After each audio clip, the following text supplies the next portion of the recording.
Listeners, welcome to our channel. అందరికీ ముందుగా మకర సంక్రాంతి శుభాకాంక్షలు. ఈరోజు కథ యు ఆర్ మై డెవిల్.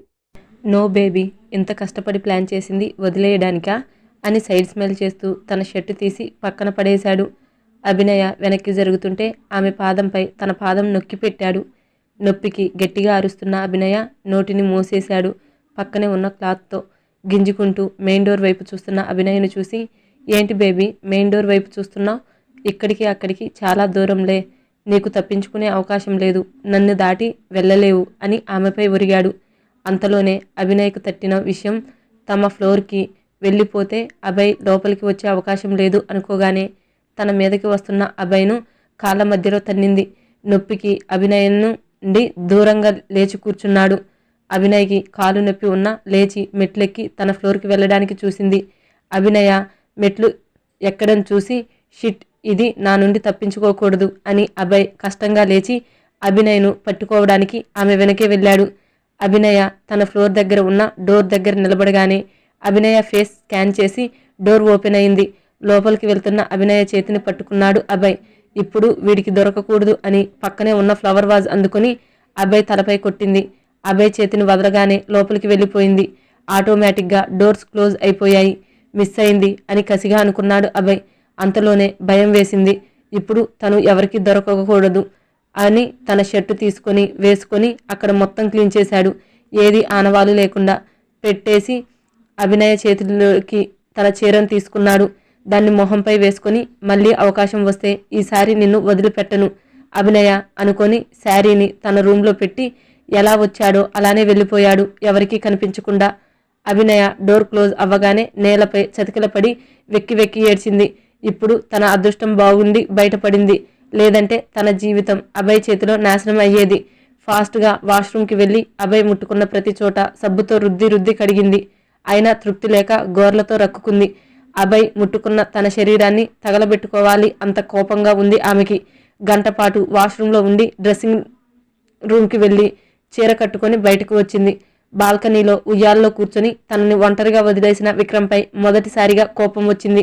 లోపలికి ఎలా వెళ్ళాలి అని అరగంట నుండి చూస్తున్న డేవిడ్ బాల్కనీలో అభినయ కనిపించగానే రిలాక్స్ అయ్యాడు. ఇప్పుడు ఆ ఇంట్లో అభినయ తప్ప ఎవరూ లేరు. సౌండ్ రావడంతో ఏమైందో అని ఆమె గురించి టెన్షన్ పడ్డాడు. ఇప్పుడు అభినయ కనిపించడంతో ఊపిరి పీల్చుకొని అక్కడున్న బెంచ్పై కూర్చున్నాడు. గార్డెన్లో వచ్చిన సౌండ్ అభినయ విలుక్కిపడి భయంగా చూసింది. ఇక్కడి నుండి వస్తాడేమో అని లోపలికి వెళ్ళి బాల్కనీ డోర్ క్లోజ్ చేసి బ్లాంకెట్ పరుచుకొని పడుకుంది. కానీ నిద్ర పట్టలేదు. అభయ్ వచ్చి తనని ఏమైనా చేస్తాడేమో అని భయం ఆమెను వదలడం లేదు. దుప్పటి నిండుగా కప్పేసుకుంది. మోడల్తో గడిపిన తర్వాత విక్రమ్ ఆమెను పంపించేసి ఫ్రెష్ అయి వచ్చాడు. అప్పటికే టైం 11 అవడంతో ఫోన్ తీసి తన రూమ్లో ఫుటేజ్ ఓపెన్ చేశాడు. అభినయ నిండుగా దుప్పటి కప్పుకొని పడుకొని కనిపించింది. ఆమె అటు ఇటు కదులుతూ వణుకుతుంటే చలికి వణుకుతుంది అనుకున్నాడు.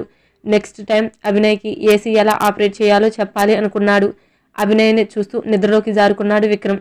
నెక్స్ట్ డే మార్నింగ్ లేచి గెస్ట్ హౌస్లో రెడీ అయ్యి ఆఫీస్కి వెళ్ళిపోయాడు విక్రమ్. రుద్ర కూడా రెడీ అయ్యి వెళ్ళిపోయాడు.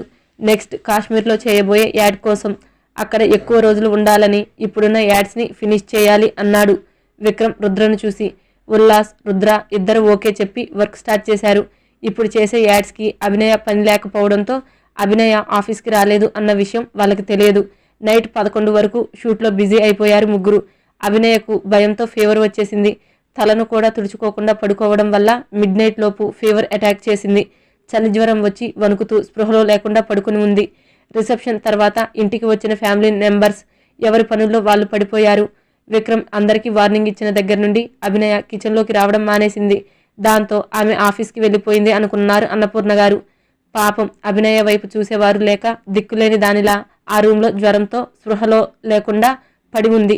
అభినయ కిందకి రాకపోవడంతో అనుమానం వచ్చింది. అభయ్కి విమలకి రాక వచ్చిన బంగారం లాంటి అవకాశం అభయ్ నిర్లక్ష్యం వల్ల పోయింది అని చిరాకు పడింది. ఇక అభయ్ తనకి తగిలిన దెబ్బలకి ట్రీట్మెంట్ చేయించుకొని రూమ్లో రెస్ట్ తీసుకుంటున్నాడు. తలకి తగిలిన దెబ్బ గురించి అడిగితే విమల మధ్యలోకి వచ్చింది. తను చిన్న పని పడి బయటికి పంపితే యాక్సిడెంట్ అయ్యింది అని అందరూ కంగారు పడి కేర్లెస్గా ఉండొద్దు అని చెప్పి రెస్ట్ తీసుకోమన్నారు. దాంతో ఒక ప్రాబ్లం సాల్వ్ అయింది అని ఇద్దరు రిలాక్స్ అయ్యారు. ఇప్పుడు అభినయ నోరు ఎత్తకుండా చూసుకోవాలి. అభయ్, విమల అభినయ ఎప్పుడు కిందకి వస్తుందా అని ఎదురు చూస్తున్నారు. ఎందుకంటే నైట్ జరిగింది ఎవరికీ చెప్పకుండా ఆమెను బ్లాక్మెయిల్ చేయడానికి విక్రమ్ వర్క్ చేస్తున్నాడు. కానీ అతని మనసు అభినయ దగ్గరే ఉంది. ఇలా అయితే అభినయకు దూరంగా ఉండటం కష్టం అని మొండిగా వర్క్లో పడిపోయాడు. అలా నైట్ వరకు వాళ్ళు ఆఫీస్లో ఉండిపోయారు. ఎంప్లాయీస్ వెళ్ళిపోయినా కూడా నైట్ 11కి రుద్ర, విక్రమ్ ఇంటికి స్టార్ట్ అయ్యారు. ఉల్లాస్ తన ఇంటికి వెళ్ళిపోయాడు. విక్రమ్ ఇంటికి వచ్చేసరికి ఎవరూ లేరు. నేరుగా తన రూమ్కి వెళ్ళాడు. సేమ్ ప్లేస్లో పడుకుని ఉన్న అభినయను చూసి ఫ్రెష్ అవ్వడానికి వాష్రూమ్కి వెళ్ళాడు. ఫ్రెష్ అయ్యి నైట్ డ్రెస్ వేసుకుని వచ్చి బెడ్పై కూర్చొని అభినయను చూశాడు. ఆమె మూలుగుతున్నట్టు సౌండ్ రావడంతో అనుమానంగా ఆమె దగ్గరికి వెళ్ళి ముసుగు తీసి చూశాడు. మొహం పీక్కుపోయి చెంప వాచిపోయింది. పెదవి దగ్గర రక్తం గడ్డకట్టి ఉంది. ఆమెను చూసి షాక్ అయ్యి అభినయ అంటూ తట్టి లేపాడు. లేవలేదు. సోయ లేకుండా పడుకున్న ఆమె భుజాలు పట్టుకుని లేపేసరికి మెడ వాల్చి వేసింది. జుట్టు ఇంకా తడిగా ఉంది. ఆమె మెడ దగ్గర గోటి గుర్తులు కూడా చూసి కంగారు పడిపోయాడు. అభినయ, ఏమైంది మా? లే, నన్ను చూడు అని ఏడుపు గొంతుతో పిలిచాడు. అతను అంత కదిపినా లేవకపోవడంతో కంగారు వచ్చేసింది విక్రమ్కి. వెంటనే ఫోన్ తీసుకుని రుద్రకి కాల్ చేసి విషయం చెప్పాడు. విక్రమ్, నువ్వు కంగారు పడకు, తన్ని తీసుకుని కిందకి రా, హాస్పిటల్కి తీసుకువెళ్దాం అని కార్ కీస్ తీసుకుంటూ చెప్పి కాల్ కట్ చేశాడు. విక్రమ్ ఫోన్ వాలెట్ పాకెట్లో పెట్టుకుని అభినయ్పై ఉన్న బ్లాంకెట్ తీసి ఆమెను ఎత్తుకున్నాడు. పెద్ద పెద్ద అడుగులు వేసుకుంటూ కార్ పార్కింగ్ ప్లేస్లోకి తీసుకువెళ్లాడు. అక్కడ రుద్ర కార్ స్టార్ట్ చేసి రెడీగా పెట్టడంతో విక్రమ్ అభినయతో బ్యాక్ సీట్లో ఎక్కగానే కార్ స్టార్ట్ చేసి హాస్పిటల్కి స్టార్ట్ అయ్యాడు. గంటలో రీచ్ అయ్యే హాస్పిటల్ విక్రమ్ కంగారు పెట్టడంతో అరగంటకి చేరాడు. కార్ ఆగకుండానే కారులో నుండి దూకి అభినయను చేతుల్లోకి తీసుకున్నాడు. ఆమెను ఎత్తుకొని పరిగెడుతూ డాక్టర్ అని అరిచిన అరుపుకి 3 డాక్టర్లు వచ్చి అతని ముందు నుంచున్నారు. అందులో ఉన్న లేడీ డాక్టర్ ముందుకు వెళ్ళి ఎమర్జెన్సీ ట్రీట్మెంట్ స్టార్ట్ చేయండి అన్నాడు బేస్ వాయిస్లో.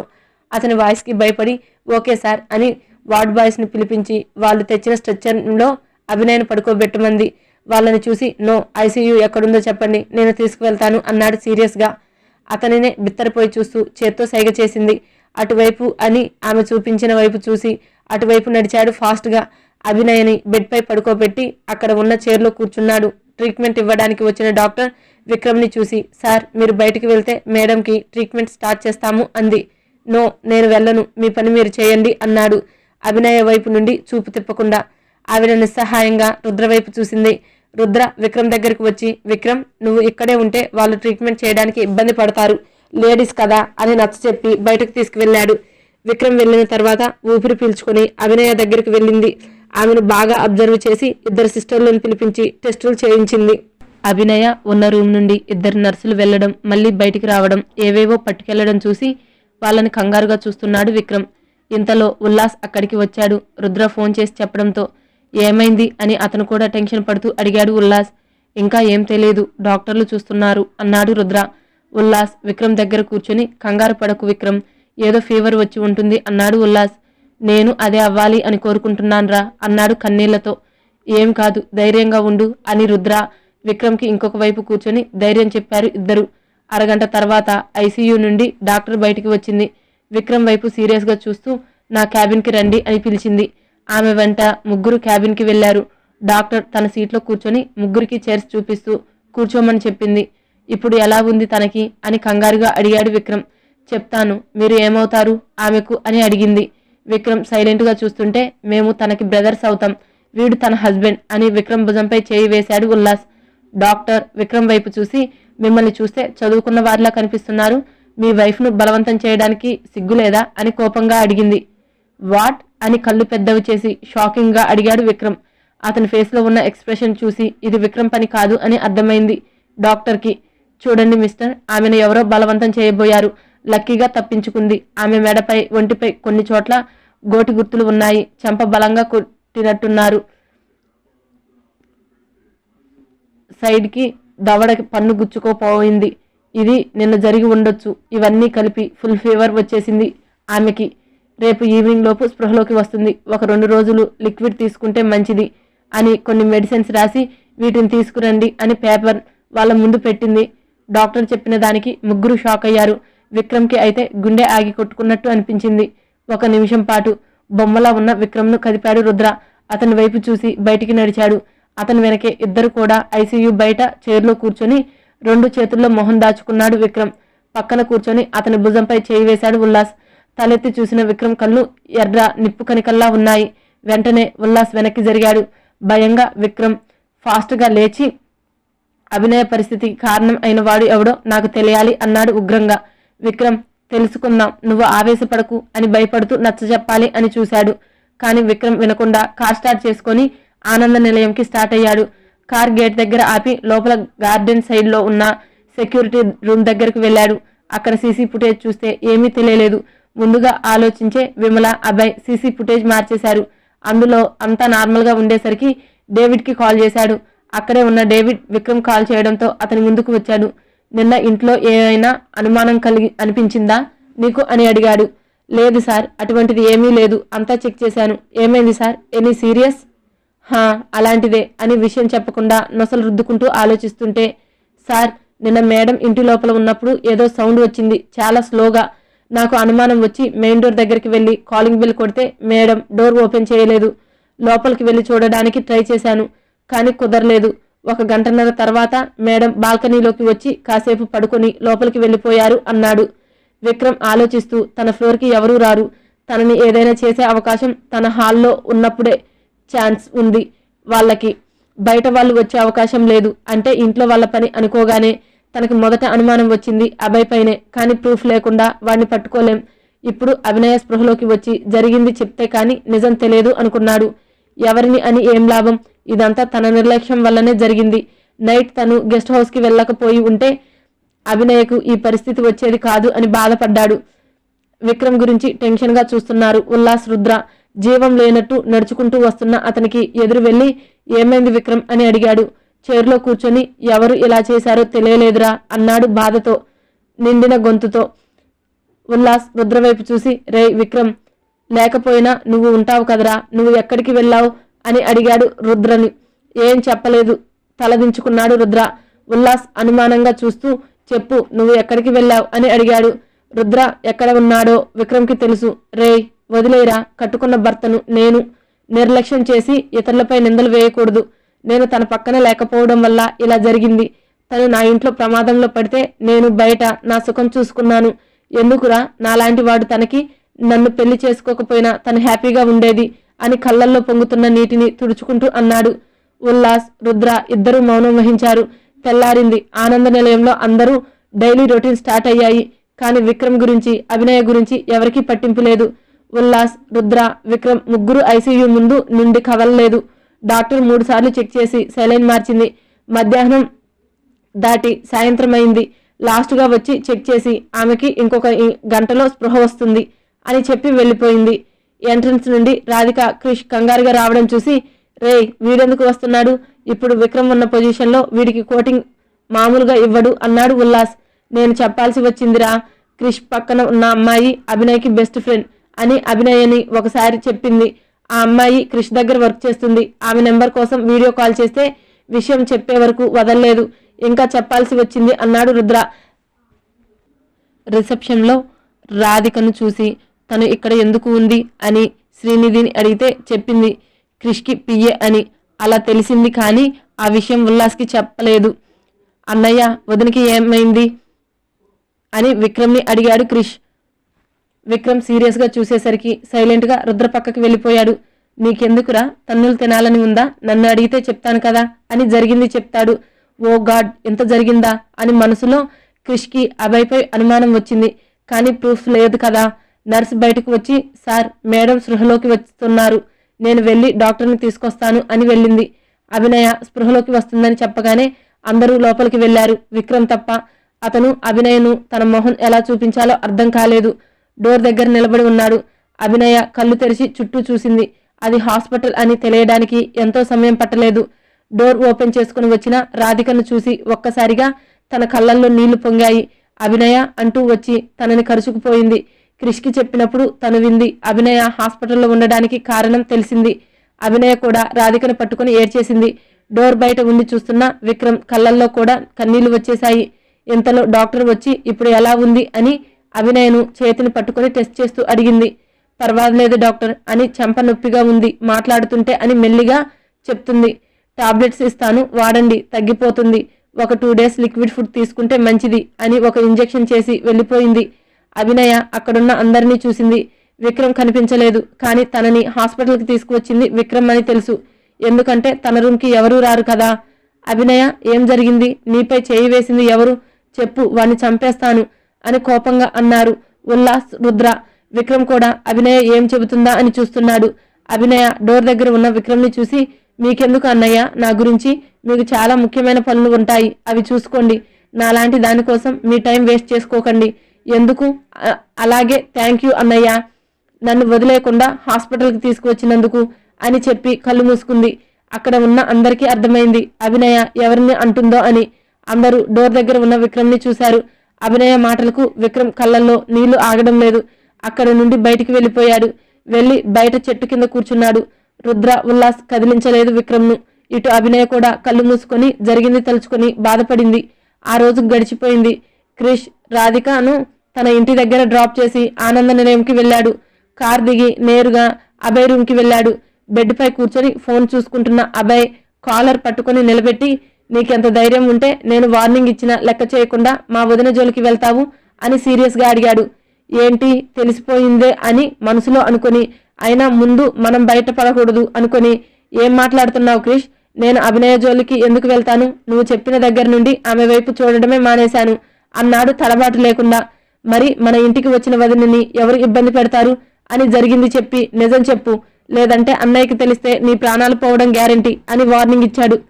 అలా అని అభినయ చెప్పిందా అని అడిగాడు. లేదు, అడిగితే ఏం చెప్పడం లేదు, నువ్వే ఏదో చేశావు, చెప్పు అని రెట్టించి అడిగాడు. అభినయ ఏం చెప్పలేదు అని తెలియగానే రిలాక్స్ అయ్యాడు. చూడు క్రిష్, నువ్వు చెప్పిన దాన్ని బట్టి చూస్తే నేను రిసెప్షన్లో ఉన్నాను. అలాగే అత్తయ్య చిన్న పని మీద బయటకు పంపితే వెళ్తే నాకు యాక్సిడెంట్ అయింది. కావాలంటే నువ్వు చూడు అని తలకి తగిలిన గాయం చూపించి, ఉదయం వరకు నేను హాస్పిటల్లోనే ఉన్నాను, కావాలంటే అత్తయ్యని అడుగు, అంతేకాని చెయ్యని తప్పు నాపై వేస్తే ఊరుకునేది లేదు అని విసురుగా విక్రమ్ చేతి నుండి తన కాలర్ విడిపించుకున్నాడు. నువ్వు చెప్పింది అబద్ధమని తెలియాలి, అప్పుడు ఉంటుంది నీకు అని వేలు చూపిస్తూ బయటకు వెళ్ళిపోయాడు అసహనంగా. క్రిష్ వెళ్ళిన తర్వాత, హమ్మయ్య, ఆ అభినయ నా గురించి చెప్పలేదు అని ఊపిరి పీల్చుకొని తన గురించి ఎందుకు చెప్పలేదు అని ఆలోచిస్తూ ఉండిపోయాడు. అభయ్ రూమ్ నుండి అసహనంగా తన రూమ్కి వెళ్ళాడు క్రిష్. తన ఇంట్లో తన మనిషికి ప్రమాదం ఎదురైంది, ఇంకా కేర్లెస్గా ఉండకూడదు అనుకుని సెక్యూరిటీని పెట్టించాలి అనుకున్నాడు. క్రిష్, ఎక్కడికి వెళ్ళావు? ఆఫీస్ అయిపోయినా ఇంటికి రాకుండా అని అడిగింది అమూల్య. ఇంపార్టెంట్ వర్క్పై వెళ్లాల్సి వచ్చింది, నీకు మెసేజ్ చేశాను కూడా, అయినా పదే పదే కాల్ చేసి విసిగిస్తావు ఎందుకు అమూల్య అని కోపంగా అడిగాడు. అదేంటి క్రిష్ అలా మాట్లాడతావు? మనకి పెళ్ళయ్యి నెల కూడా కాలేదు, హనీమూన్కి వెళ్దామంటే ప్రాజెక్ట్ వర్క్ అని ఆపేశావు, కనీసం ఆఫీస్ అయిన తర్వాత బయటకు తీసుకువెళ్ళాలి కదా అంది. అందరి ఆడపిల్లలా నాకు భర్తతో కలిసి సరదాగా తిరగాలి అని ఉండదా? అమూల్య, నువ్వు ప్రెగ్నెంట్, ఆ విషయం గుర్తుందా? ఇప్పుడు నీది స్టార్టింగ్ ప్రెగ్నెన్సీ కాబట్టి జాగ్రత్తగా ఉండాలి, బయట తిరిగితే బేబీకి ఇబ్బంది అవుతుంది, అర్థం చేసుకో అని ఫ్రెష్ అవ్వడానికి వెళ్ళిపోయాడు. చా, అన్నీ నాకు అడ్డంకులే ఉన్నాయి అని చిరాకు పడుతూ బెడ్పై కూర్చుంది. క్రిష్ ఫ్రెష్ అయ్యి టవల్తో బయటకు వచ్చి డ్రెస్ తీసుకోవడానికి కబోర్డ్ దగ్గరికి వెళ్ళాడు. దృఢమైన వీపు భాగం కళ్ళకు కనిపిస్తుంటే కళ్ళతో తినేసేలా చూస్తూ వెనక నుండి హత్తుకుంది. తనపై పురుగు పడినట్టు అనిపించి చేతులు విదిలించి కొట్టాడు. ఏం చేస్తున్నావు అమూల్య అని కోపంగా అడిగాడు. నేను ఏం చేస్తున్నాను క్రిష్, నిన్ను హగ్ చేసుకున్నాను, అది తప్ప అంటుంది. ప్లీజ్ అమూల్య, నా మైండ్ డిస్టర్బ్గా ఉంది, విసిగించకు అని డ్రెస్ తీసుకొని డ్రెస్సింగ్ రూమ్కి వెళ్ళిపోయాడు. ఎందుకు క్రిష్ నేను ముట్టుకుంటే అంత చిరాకు పడుతున్నావు?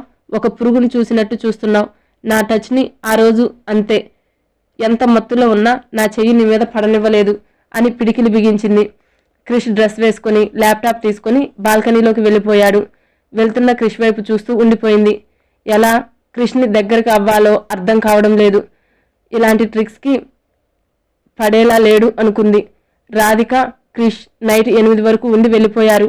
క్రిష్ రాధికను డ్రాప్ చేసి హాస్పిటల్లో ఉందామనుకుంటే అమూల్య ఫోన్ చేసి ఇంటికి రమ్మని పదే పదే విసిగిస్తుంటే ఇంటికి వెళ్ళిపోయాడు క్రిష్.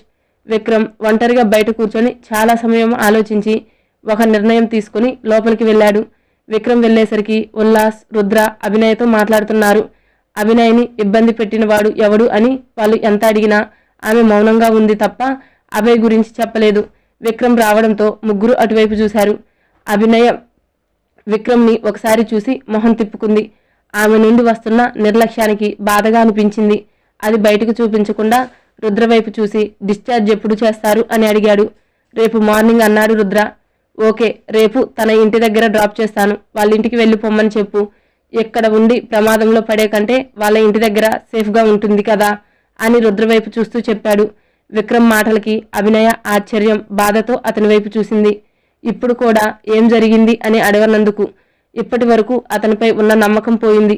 అభినయ వైపు చూడలేక అతను చెప్పాల్సింది చెప్పి బయటకు వెళ్ళిపోయాడు. ఉల్లాస్, రుద్ర కూడా విక్రమ్ వెనకే పరుగు పెట్టారు. ఇద్దరు బయటికి వెళ్లేసరికి విక్రమ్ కార్ స్టార్ట్ చేసుకుని వెళ్ళిపోయాడు. రేయ్, ఇప్పుడు వీడు ఎక్కడికి వెళ్తున్నాడ్రా అని అడిగాడు ఉల్లాస్. ఇంకెక్కడికి వెళ్తాడు? ఆ గెస్ట్ హౌస్కి వెళ్ళి పేకల దాకా తాగి పడిపోవడానికి వెళ్తాడు అని చిరాగ్గా చెప్పాడు రుద్ర. ఇప్పుడు కూడా అభినయకి భరోసా ఇవ్వకుండా వెళ్ళిపోయాడ్రా అని బాధగా అన్నాడు ఉల్లాస్. ఏం చేస్తాం, వాడు ఎంత చెప్పినా వినడం లేదురా. మనం అభినయ దగ్గరికి వెళ్దాం అని ఇద్దరు అభినయ దగ్గరికి వెళ్లారు. వీళ్ళు వెళ్లేసరికి అభినయ శూన్యంలోకి చూస్తూ కూర్చుంది. అభినయ, వాడి మాటలు పట్టించుకోకు అని ఉల్లాస్ చెప్తుంటే, అన్నయ్య, నేను ఆయనకి విడాకులు ఇవ్వాలి అనుకుంటున్నాను. ఒక లాయర్ని మాట్లాడవా? ఎందుకంటే నేను పెద్దగా చదువుకోలేదు, నాకు అవన్నీ తెలియదు అంటుంది. విడాకులు ఏంటి అభినయ అని కంగారుగా అడిగాడు. అవును అన్నయ్య, ఆయనకి నేనంటే ప్రేమ లేదు, కనీసం ఇష్టం కూడా లేదు. ప్రేమ ఇష్టం లేని చోట కష్టంగా ఉండటం ఎందుకు? ఇప్పటి వరకు ఒక వస్తువులా అయినా ఆ ఇంట్లో ఉంచారు నన్ను. ఇప్పుడు మా ఇంటికి పంపించేస్తాను అన్నారు. అందుకే నేను ఆయనకు విడాకులు ఇచ్చి ఏ తలనొప్పి ఆయనకు ఇవ్వకుండా వెళ్ళిపోదాం అనుకుంటున్నాను అంది. నీపై విక్రమ్కి ప్రేమ లేదని ఎలా చెప్తున్నావు అభినయ అని అడిగాడు రుద్ర. ప్రేమ కాదు, నన్ను ఒక మనిషిగా చూస్తే ఏం జరిగిందో అడిగి తెలుసుకునేవారు. కానీ ఒక్క మాట కూడా అడగలేదు. పైగా నన్ను మా ఇంటికి వెళ్ళిపోమ్మంటున్నారు. ఇంతకంటే ఇంకెలా చెప్పాలి అన్నయ్య అని కన్నీళ్లతో. లేదు అభినయ, నువ్వు వాడిని తప్పుగా అర్థం చేసుకుంటున్నావు. వాడికి నీపై ప్రేమ లేదు, కానీ ప్రాణం పెట్టుకున్నాడు. నీపై నిన్ను చూసిన ఫస్ట్ డేనే వాడు మనసులో చోటు చేశాడు. వాడు నిన్ను కావాలనే దూరం పెడుతున్నాడు. అందుకు కారణం వాడికి ఉన్న ప్రాబ్లం అన్నాడు రుద్ర. ఏం ప్రాబ్లం అన్నయ్య అని అడిగింది. నిజంగా విక్రమ్ తనను ప్రేమించాడా అనుకుంది మనసులో. చెప్తాను, ముందు వాడి గురించి తెలుసుకో, వాడి ప్రాబ్లం గురించి తెలుసుకో. ఆ తర్వాత నువ్వు ఏ నిర్ణయం తీసుకున్నా మాకు అభ్యంతరం లేదు అన్నాడు రుద్ర. నెక్స్ట్ ఎపిసోడ్లో విక్రమ్ గతం గురించి తెలుసుకుందాం. Please subscribe to my channel. Thank you.